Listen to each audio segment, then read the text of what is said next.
Amen. All right, let's let David in and then let's rock and roll with this. Okay. All right, I just let him in. Let's see, he'll be here in 1 second, but I'm going to jump to, I'm going to share my screen before I start doing the PowerPoint. Okay, we're going to be talking about the most important decision in parenting. Before we do that, most of you are familiar with the dance model. Just want to introduce that real quick. Some of you have downloaded the ebook.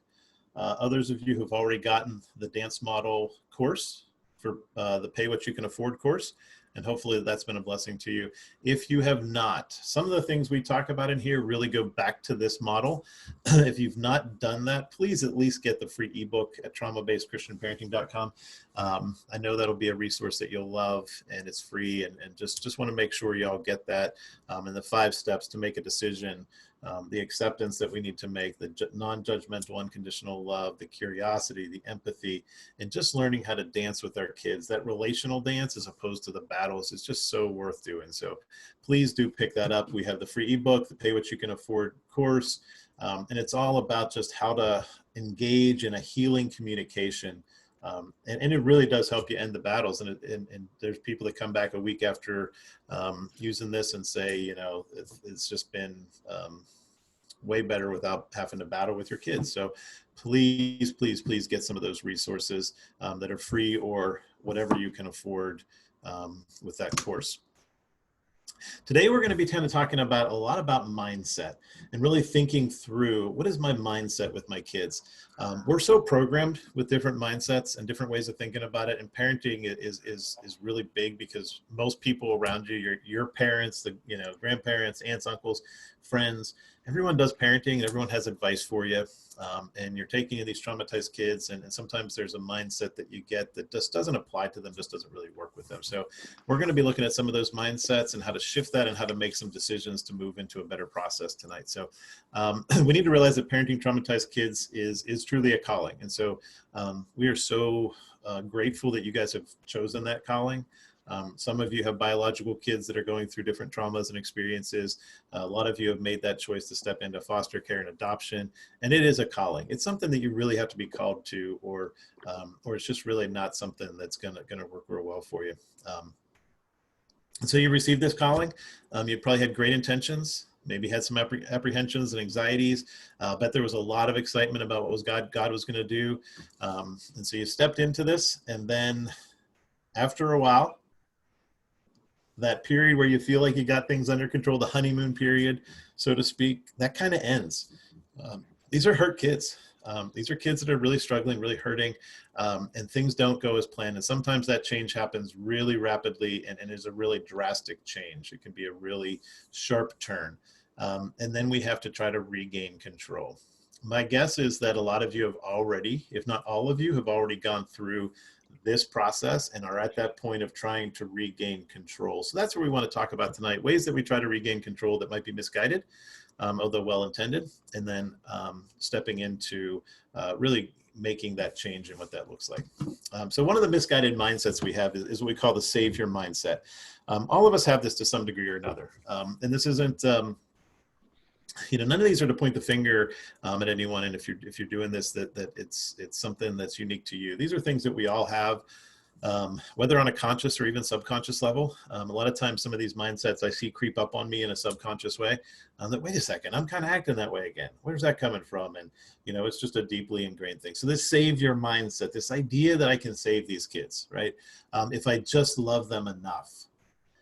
They just need longer in a healthy home. I can't tell you how many times people have come and started coming to me for coaching or counseling and said, they've been in my home for 6 years. How long do they have to be in a healthy home to counteract the unhealthy, right? It's that idea that we just have to, if we love them long enough, if we're healthy long enough, it'll save them. It'll pull them out of that. The idea that they should be grateful or that they eventually will be grateful if we just keep doing this. I think we should be grateful, honestly, that we have the privilege of raising these kids that God has given us. And to think about the idea of kids who have been traumatized being grateful. There's nothing to be grateful for about being traumatized, and losing your family, a lot of times losing the parents that were supposed to raise you if they couldn't, or if they're your biological kids or grandkids. There's a loss, and this idea of really just being grateful that someone's wanting to help really doesn't happen the way that we think it does. The idea that I can just be good enough to make up for all of that not good enough or bad and abusive parenting. So that mindset, and we keep doing that. We think about that. If you're in year 2 or 3 and you think that it's just not been long enough, I'd really challenge you to stay tuned and really pay close attention to what we're doing here, because it's not just going to eventually be long enough. It's not just eventually going to be enough love. It's not going to be eventually they're going to get it and they're going to be grateful. That's just not the way it happens. The overcompensation mindset would be another one of those. They've had things really bad, so I just need to give them everything or do everything for them. I'll eventually make up for that. All that was taken from them, all that was stolen from them in life, I'm just going to make up for that. Or another frame for that is kind of being the cheerleader, and we overpraise and just cheer them on. Everything they do, we can kind of act like they've just split the atom and done something, earth shattering, and think that that's going to be positive enough to just pull them out of that negative space. Another way is to just, we tend to oftentimes just engage in a really superficial connection. I had a parent one time, explaining all these superficial affections and connections that the child would do. And the mother was exhausted and said, will it ever be enough? Will I ever be able to give enough of this to my child? And I said, and I looked at her and said, no, you can't. And she was dejected. I said, but the good news is that's not what your child needs. Your child does not just need enough superficial hugs or enough superficial attention. It doesn't need to control every aspect of how attention is given in a superficial way. That's not going to do it. And then probably one of the most common mindsets is just that behavioral mindset. Traditional parenting is based on the premise that we already have a secure foundation, right? Things have gone well. My child is securely attached. They know I love them. They love me. Everything's great. But now things have gotten off track. But we have that foundation to go back to. And when you have that, you can correct behaviors and they come back to that foundation and they start building, right? When you don't have that foundation, this behavioral mindset is misguided, because it's kind of like trying to fix, replace a shingle when the foundation's falling down. It's just gonna break again. The idea of more consequences. I've had parents where kids have had just literally sit in a blank, empty room all day. They can do nothing. Like they've just consequented everything, and nothing is changing. We teach consequences in our comprehensive program, and we don't teach that until the 10th module. We have 9 modules before that, and then we do that. And just the mindset that if they just learn to behave, we'll be okay, right? We take this idea of behavior, and all they need to do is learn. If I can just teach them to behave, everything will be better, right? It's like if I can replace enough shingles on the roof of this house, the foundation will somehow be better, right? And we just structure. And none of these are bad things, right? Structure obviously isn't a bad thing, but if we think that's going to fix everything, we end up creating almost a boot camp or a inpatient facility or a correction facility in our house. On the other side of that, we end up with reward systems and bribes or charts or graphs, stickers, and what kind of reward system it wouldn't be a reward system if we didn't have ice cream thrown in at the end as a reward. So we'll throw ice cream there. So these are some of the mindsets that we have. And again, they're not necessarily always in every aspect wrong or ill-intended. They're just not what your kids need, and they're not the mindset that's going to create the change that you need. So we need to really look at this differently. Your traumatized kid is damaged at the core of who they are, that foundation that we talk about. The mindsets above don't address that foundational wound. So in our program, we try to address that mindset and shift to a healthier, reparative mindset, a mindset of understanding the damage that's going on for our kids, understanding what's going on in their mind, and really relating to that, and just a paradigm shift in how we see all that, as well as the strategies that really address that. So the question is, are you ready to make that change? Are you ready to step out of thinking that some of those mindsets, if I just shift them enough, do enough of this, and you may find yourself dabbling in all three of those mindsets that we talked about, or you might be primarily in one, but are you ready to step out of all of those and really step into a new way of looking at that? So the process of change, what we're going to talk about today is just, I want you to kind of think about where you're at in this process of change. If you're kind of at a place where what we call pre-contemplative, that's where you've not really acknowledged that there's a problem that needs to change. Maybe you're in one of those that mindset, that the savior mindset, well, I just haven't done enough of it. It hasn't been long enough for me to save them. I haven't really identified that this is a problem beyond the resources that I have right now. And I haven't admitted that, or maybe I'm still in kind of denial about that. So I don't think that things need to change. I just need to do more of this because, or maybe you're in the behavioral mindset, more consequences, more rewards, and things will shift and things will change.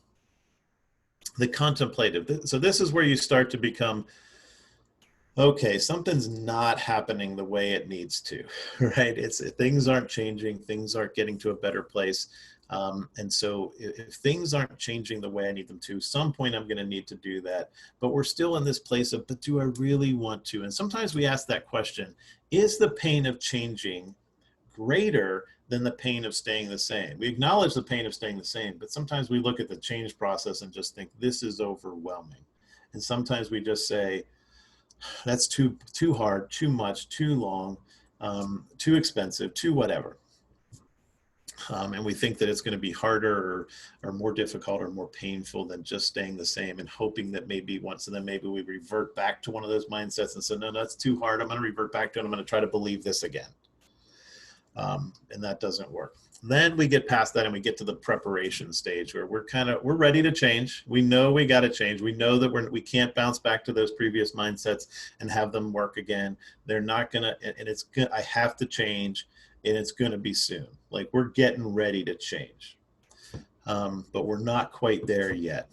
Then we step into the action stage where we begin to act in a way that changes and does begin to resolve the actual problem.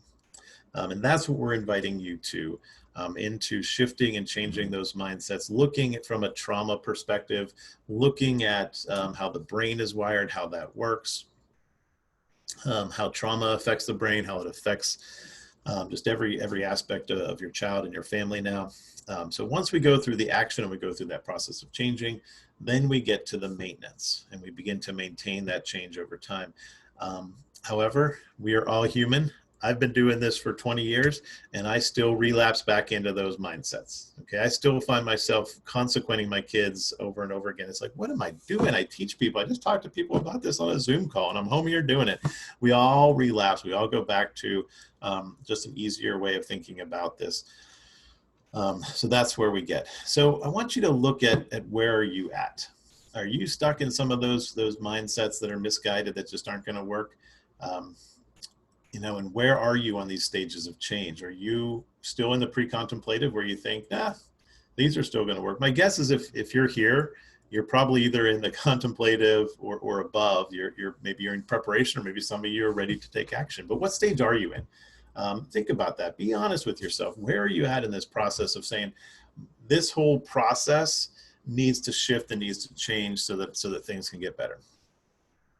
Are you ready? Are you ready to move to that action stage tonight? Maybe this is the information and the push and the calling that you needed to. If not, what's holding you back? Identify that. Start to think about that. What is holding me back? Do I think it'll be too hard to change? Or am I really not believing I need to change? And usually it's going to be some manifestation of one of those beliefs. And if you're not, what I ask people to do is just step back and take just one step removed from deciding to move to action and say, okay, I'm going to commit to getting to that point. I'm not there yet, but this would be sort of like the preparation stage. Let's step into at least the preparation stage and commit to at least saying, I will get to action. I'm moving towards action. And that's what's going to happen. And that's where I'm going to go with this. So it may feel like this Hey Steve, change is, can we yeah, pause for just a yep, minute? Do you sure. mind going back to those? I know you have it across two slides, but Mhm. just these stages Yep, of change, I think, are so important. yep. And hey, if you don't mind, if you're watching this, if you're on Facebook Live, if you're on Zoom, if you feel comfortable, like where are you at? Like just let us know. Like Mhm. I'm in pre-contemplation. You know, I've not kind of acknowledged this problem that needs to be changed. I'm kind of just, I'm figuring things out. Are you in contemplation? Are you in maintenance? Are you, where are you at? Throw it up. You can throw it up as a hashtag, but just kind of let us know, like, hey, I'm in relapse. I keep consequencing my kids. And while you guys are putting those into the chat, I just wanted to share a quick story before Steve keeps going here. But man, I remember. So I was doing ministry in New York City with kids. And just had a wide range of kids with me. Was working on this stuff with Steve. Was kind of going through the program myself, and literally had a moment where I was leading a youth group, and there was just a kid who, like, he would just, I knew he came from trauma. I knew there was a broken home. There's a lot going on. I love this kid, like love him. And there was a moment where he just wouldn't listen. He was pestering other people, kept bothering people. I kept trying to, like, hey, knock it off, knock it off, knock it off. Said, hey, gave him a choice, was trying to be very psychological. Like, I'm going to give you a choice and you have your freedom. You're here for some of the control model. Like, I was trying to be like, hey, you can keep doing this, but no one's going to, be able to complete our task tonight, or you can go in the hall, or you can go home if you want to, but this can't happen. And he just kind of kept doing his thing. And I literally at this point, like, basically bear hugged him and moved him out onto the porch of this apartment where we were doing youth ministry. And it was in this moment where, like, I hit this relapse moment. I was like, oh no, like, what am I doing? Felt bad about it, like talked to his mom about it. I mean, she was fine. She's like, this is what I do all the time. But it was just one of those moments for me where it was like, I had to make a decision, like, what am I doing? Am I going to actually try to own this, deal with what's happening in me, with me losing control, deal with what's happening with him needing to be the center of attention, like what's going on with he needs that, actually being curious. And it wasn't until I actually was honest about what I was feeling and experiencing that real change then started to happen. It was after that moment that this is where things for me started to shift with how I was leading youth and kids, going, oh, this is trauma. So yeah, any of those things you guys can put in. Great. I got David in here saying action, fantastic. We have Naomi, preparation, action. Yeah, trying so many things that don't seem to work. I hear you. It is frustrating. We have Jennifer on Facebook Live, action. We have Barbara, action. We have Kelly on Facebook Live, has been dancing, and then maintenance, fantastic. Anita's been doing maintenance. This is great, guys. This is great. And That's what's awesome. really powerful with all of this is naming it is so important. Naming it and saying, this is where I'm at, is so important, because that's where Jesus meets us in reality. So Right. Marge said she's just starting to dance. Fantastic. Thank you. So take it away there, Steve. Okay, awesome. Sometimes I just get rolling, and sometimes we need to step back and check in with you guys. That's good to do. Yeah, so just kind of thinking about that journey ahead, and asking those questions and where you're at. You have to take that first step into action to get there. And it's never as difficult. The change process is never as difficult as we think. I always tell people, once people get to the point where they go into action and they go through the process of changing, I've never had anyone get to the other side of that and say, it really wasn't worth it. I've never had anyone look back and say, I wish I wouldn't have done that because it was too hard. It's never quite as hard as we think it's going to be. It's that fear, and it's the enemy lying to us and saying this is going to be too hard. But one of the things that we need to look at in changing that mindset is sometimes we think that parenting is more of a science. And I had a conversation with one of our members not too long ago, and I talked about this a little bit on the last week's call. She said things didn't really begin to change until she started coming to the members coaching calls and really getting active in the membership program. And she said, because I knew all the nuts and bolts, I knew all the science of it, I read all the books, and none of that really was enough. And as we were talking, we kind of came to that conclusion that, yeah, this is more of an art than a science. And that's kind of why we designed the program the way that we did. We have the courses and things like that, and there's a lot of content, there's a lot of science involved in it. But we knew that wasn't enough to create change. Okay. Unfortunately, there are lots of people out there that will sell courses knowing that it probably won't create change. There are people selling products. The diet industry is full of them. There's online courses for everything under the sun. There's books. People eat this stuff up and it doesn't necessarily change anything. Okay. And the reason is because we're learning the science, but we're not putting it in, we're putting it into an old mindset. We're not learning to think like an artist, like a parent artist. And so that's what we do in our program is we coach you into, okay, you're doing these strategies, but you're doing it from an old mindset. We need to be more creative, and we need to look at it from this angle. And when you look at it from this angle and you frame it this way, everything changes.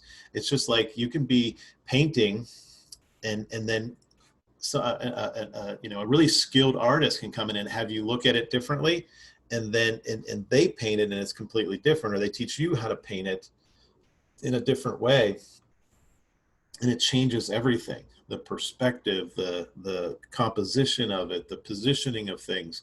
So it's more of an art. And that's what we really aim to do in our program, is teach the art of this. We teach the science. You can't be a painter without understanding how colors work together. You need to learn that. You can't be a parent without understanding certain strategies, certain ways of looking at it, understanding how the brain works. But then the implementation is where things change for what we do, and that is the art. That's why we do these calls for those of you who are kind of in the beginning stages.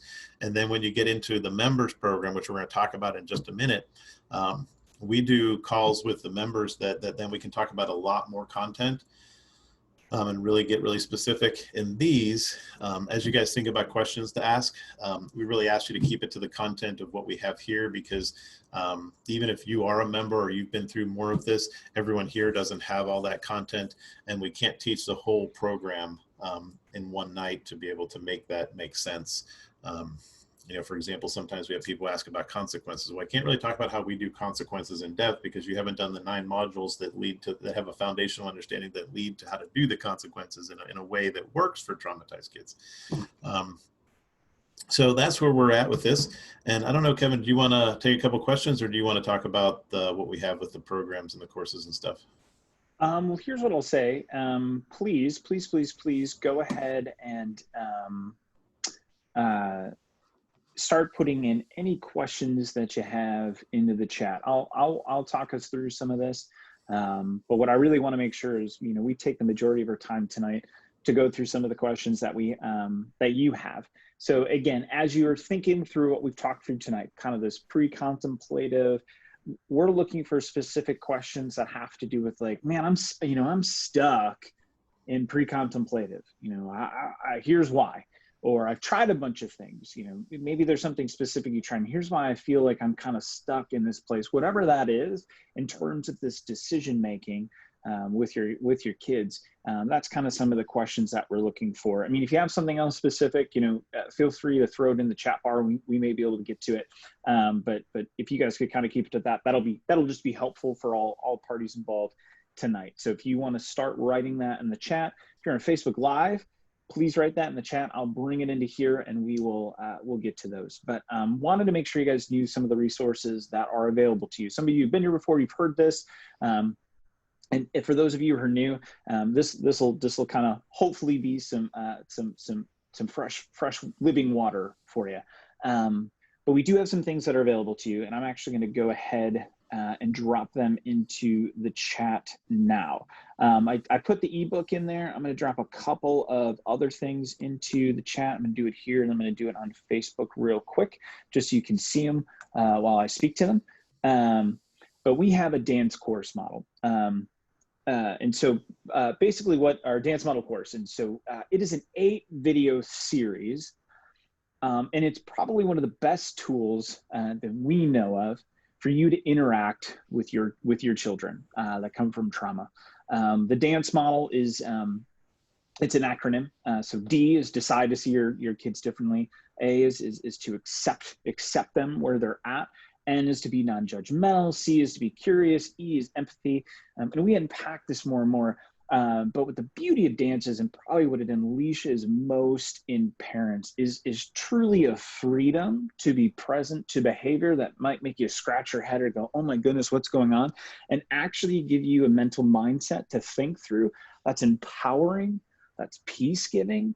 And really that becomes a tool that you can use in any situation to pull the stress out, to pull the irritation and the agitation out, and really give you presence to what's going on with your kid. And so this is one of the many tools that we have in our full trauma-based Christian parenting program that's ever expanding. And so know this, it's a hammer. It's one of the tools, and it's great. And know that we want you to have that. And we also have it as a pay what you can afford. So it's a $97 course that we offer as low as $10. If you click that link, you can get it for $10 and $97. All we ask is that you pray about it. If you can afford more, great. That helps us to keep doing this. It helps us to be able to provide this to people that can only afford it for 10. And so just pray about that, and whatever you decide is fantastic. The other thing that we have available to you is our comprehensive program. It is a 10-module course. So if you've been on this call before, you've heard us speak about things like the control module, or you've heard us talk about things like neural networks and the way that your children's brain is wired, or the stress module. And so all of these different things, we even have a module on consequences, like when do you actually use them? How do you use them? How do you make them effective? And more or less, it's about the mindset, the art of it. We walk you through how to do that well, not just to give you with a bunch of information. We actually want to equip you. And so it is all of the tools. It is everything. And it's also that comprehensive mind shift. And then we have that. Inside of it, we have real-time support. So you get access to a private Facebook members only group. Steve does weekly coaching calls there, where you're able to, it's smaller. So it's not here where there's 21 of you here. There's another 15, 16 of you on Facebook. And maybe we'll get to about, 7, 8 questions tonight. You'll be in smaller groups where you're going to get that attention that you need as you're working through this content to really be able to figure out those practical application sticking points. And the great thing too with this is you get lifetime access. What I always tell people every time we hop on here is, the things that you're battling with your 5-year-old, you may figure out you've got it in the bag, it's good, you're good for 2 years, but at 7, at 10, at 13, those things change, there's shifts. New things are going to trigger them. That trauma that's in them is going to kind of reel its head at different points. And so you will have access to this always. You may do the coaching for a year straight and go, oh, but I'm good. But hey, it's yours. You've got it. It's yours forever, for a lifetime, guaranteed. And you can pick this up at any time. And that's what the beauty of it is. It's always available to you. And so the other part is that it's organic. So we're constantly doing research in this. We are constantly bringing new people onto the team with great perspectives that are helping us to deepen and strengthen the content and the coaching. And so that's great. So we've designed this to be a course that's about $1,000 when you factor in the weekly coaching calls that are available to you, plus the hours and hours and hours of content of teaching and training that we have. And if you get in with this offer that we're about to reveal to you, it's yours forever. Whatever we add forever, it's yours, including the coaching calls. And so usually it's $697. We're giving it to you for $200 off for $497. And this is available through Sunday night, 11 p.m. You'll get emails from us about this. I'll drop a link in the chat here.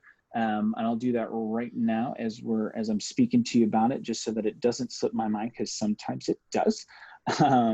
So I'll pop that in here real quick. So that is in the chat. It's now on Facebook as well.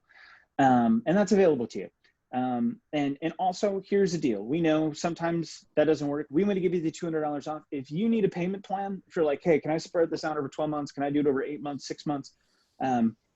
They're slightly different prices. You might pay a little bit more for a payment plan, but whatever it is, we don't want any of that to stop you. And we figure that all out custom for you. So reach out to me. My email address, I'm going to put into the chat as well.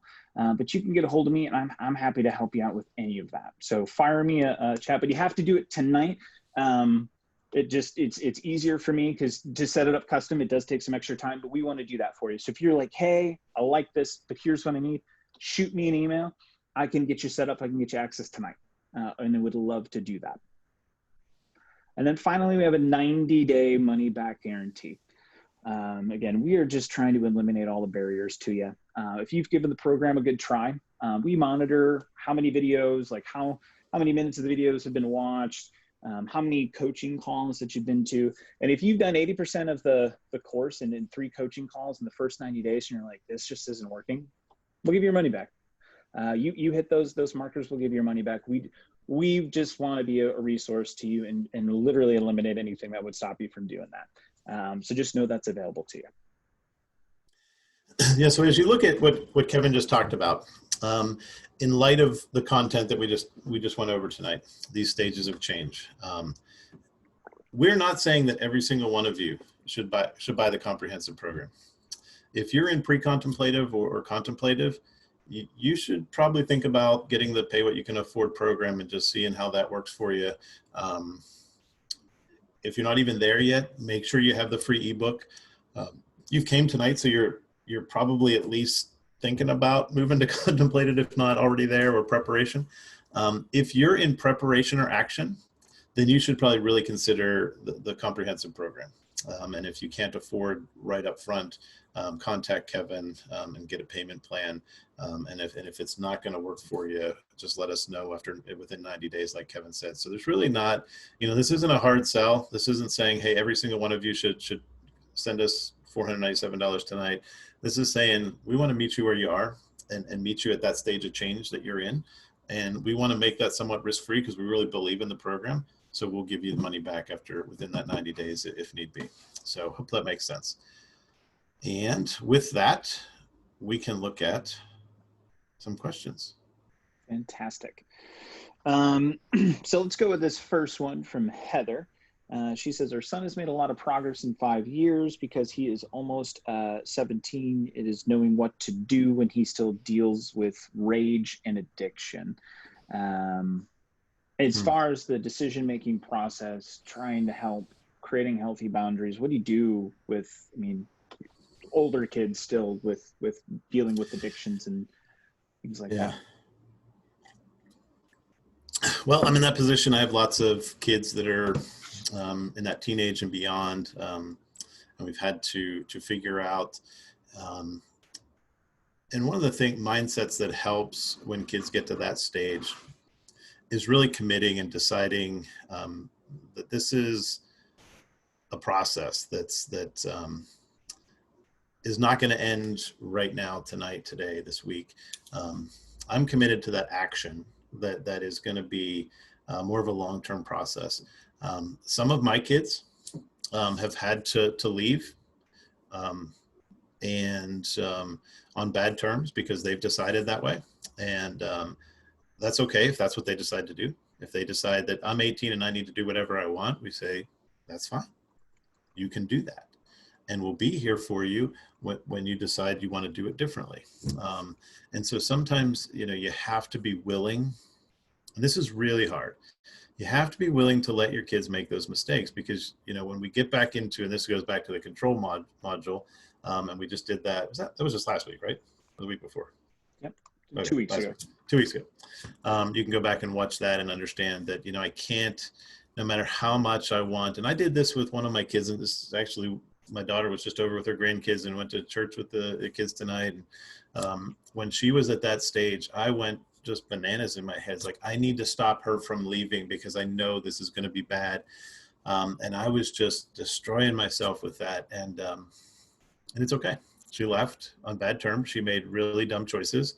And now she's a fantastic mother and Um, love her grandkids. She's over all the time. Grandkids are over all the time. She lived with us for a while. Like, it's okay if they go through that process of pulling away and making bad choices. You do not have to let them do it in your house. You can have some structure and some rules with that. So I don't know. Hopefully that gives at least some guidance for that. Yeah, no, that's good. It's really good. Got a question here in Facebook Live. My adopted daughter is 21, still at home, working. She is lying. How Mm-hmm. much letting go should happen? How much parenting should still happen at this age? She's been adopted. She was adopted at 8 from an orphanage. Okay, so 21, still living in the house.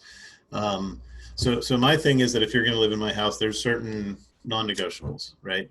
And those are like, you cannot be just making everyone miserable. Like, you can't just be going around doing whatever you want. You can't be having boys or girls or both sneak into the house for sex, and you can't be doing drugs. And beyond that, if you decide to go out and do stupid stuff, or you're making, but as long as you're maintaining the peace to some level in our house and maintaining a certain level of responsibility, then we let you make some choices. And because I can't control that, I'd rather be there for you when you come and say, I want to do it differently. And usually when we try not to control those choices, kids get to that point where they accept and want and ask for that help sooner. But you have to decide what those parameters are for your house and who else lives in your house. Someone doesn't get to be an adult living in your house and destroying the peace and doing what they want and coming home drunk or high or having, people over that you don't want over. There can be structure. And beyond that, you have to decide, what you can and cannot control, and allow your daughter to come to you, and she will do that much more easily if you're not trying to make that happen. Yeah, that's good. Another question we have here. Well, more it's kind of what I'm seeing. There's just some folks that have mentioned this throughout the chat, and I think it would just be helpful to address it and maybe speak some wisdom to it. A lot of people are just frustrated. They've tried so many things. They've read the books. They've put in the work. They're years in. Nothing seems to work. What would you say to them? Well, I'd go back to, we talked about this being more of an art than a science, that you can read all the books. And sometimes you need just that personal guide to help you, because I'll have people say, I've done all these things for years. And I'll say, okay, tell me this one area, this one thing, tell me what you did, describe that. And they'll describe it, and they did it like to the letter, they did the technique or the strategy, but the approach, the mindset, the way they framed it, something was just off, and that changed the whole thing. Right. So a gifted artist can change just one thing in a painting and make it look beautiful, whereas you wouldn't have seen that. Right. And so that's why we've designed our program the way we did. We talked about the idea of we could just sell courses and wish you well. That's not what people need, though. People need to know how to implement it. And it can be changing one or two words in how you frame it, right? From, not working to working. Sometimes it's more your internal mindset. It's you being able to have peace. Can you have peace when someone else in your home doesn't? Can you let them be miserable? Sometimes it's an internal process. And so sometimes you have to look at yourself. There's times where I have parents that bring their kids and they're somewhat surprised that I focus on them and say, where are you at with things? How do you look at this? How do you experience this? How do you manage stress? Wait, aren't you going to fix my kid? Well, what I'm doing is looking at this more systemically, and looking at the system and how it works, and your role in that, and creating an environment that's healing involves you being able to do that, from a certain perspective. So that frustration is real. I've worked with tons of people. I've worked with people who have been in counseling for, I had one woman come and she was in counseling and did everything for, I don't know, 7, 8 years since they adopted their child from, I believe this child was from China. And the therapist, after 7 years, finally said, I've taught her all the coping strategies I can teach, and nothing's working, and she just has to decide to change. Whoa. Your therapist taught coping strategies for 7 years. No wonder you're frustrated. Coping strategies aren't what your child needs. Your child needs, those are shingles. Your child needs a new foundation. Let's talk about, let's teach you how to do that. And the child refused to come in. I think at the time she was actually 18, 19, and taught the parents. The parents got to the point where they were able to, even when she was not doing well, have peace. But a lot of the time she was doing well once we got into this. So it's a matter of having the right perspective, the right mindset, and someone being able to look at what you're doing and saying, oh, here's why it's not working. If you're playing an instrument and you're playing the notes right, but someone can say, but you're not doing this, and you're not doing, doing this crescendo or whatever, and the feel of it is just this mechanical, it's not artistic yet, right? And so we need to make your parenting more artistic. And so many times I'm answering the questions in the members group and say, that's great, but we need to change the frame. We need to change the frame that we're using to implement this strategy. The strategies are easy. Y'all probably know a lot of strategies. Y'all probably have heard a lot of strategies. I'm going to teach you a lot of strategies. Yeah, that's great. But it's the frame, it's the feel of it, it's the how you express it, it's the communication. And communication is an art, and that's what a lot of this is about. So that's what I would say, is to step out of that frustration, step into something different. One final question, Steve, and then I'll wrap us up in prayer. But somebody was asking about, and I think this was in response. You'd made a comment about, I have to release myself. I have to let them make mistakes. And so I think this is probably more of like establishing when you say no to that. But like someone was asking about what about when they have a 10-year-old and there's, when do you intervene when you're afraid of self-harm? So maybe just walking through some of those boundary pieces. Yeah. So if a kid is going bananas and not listening to me and they're not hurting anyone or themselves, I'm going to let them go bananas, and I'm going to sit there calmly. And when they ask me what I'm doing, I'm just saying, carry on. I'm just here to make sure you're safe. I'm going to have an empathetic posture. We talked about that in one of the calls not too long ago. With extreme behaviors, I still want to be empathetic. If they're not hearing my words, I'm going to have an empathetic posture. I'm going to be there to keep them safe. But if they, and a lot of kids know that if I push it to the point where I'm hurting myself or someone else, then you need to intervene. And they're right. And you will intervene. We'll stop that, but we'll do so very calmly and without that, just say, oh, you needed me to do this, and that's okay. And I'm here for you. Thank you and we'll thank them for letting us know that they needed us to do that. Thank you for letting them, for them letting you help them, and just change the frame. Again, change the way that we intervene in that setting. Instead of just going and being frantic or being upset or being scared, we go in calmly with a different frame and say, that's fine. If this is what you needed me to do, obviously this is where you needed me, and I'm here for you. And I thank you for letting me. So we make it connecting. We will still intervene. We will still give them that attention. Obviously, we won't let them hurt themselves, but we will do it in a way that promotes connection, as opposed to the idea that we're trying to just stop them or control them. Yeah. So see, the same intervention, stopping them, done from two different perspectives, is going to have drastically different result as far as how it's received by the child. Yeah, it's really good. Quick one, Steve, do you have any books written for kids to help them? Anything that you know of that you'd want to share real quick before I pray? That was one of the questions. For the kids themselves?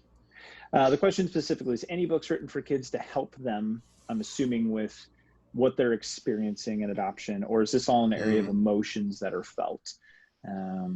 Well, I mean, since we really come from the perspective that they need all needs to happen in a relationship, we're helping them repair the emotions. There are some good books. I can't think on the top of my head. They're books that you can read with your child about things like adoption and trauma and things like that. And I can't think of the, any specific names, but there are some that would be books you can read with your child to help them understand their emotions and things like that they're having, or understanding the adoptions or things like that.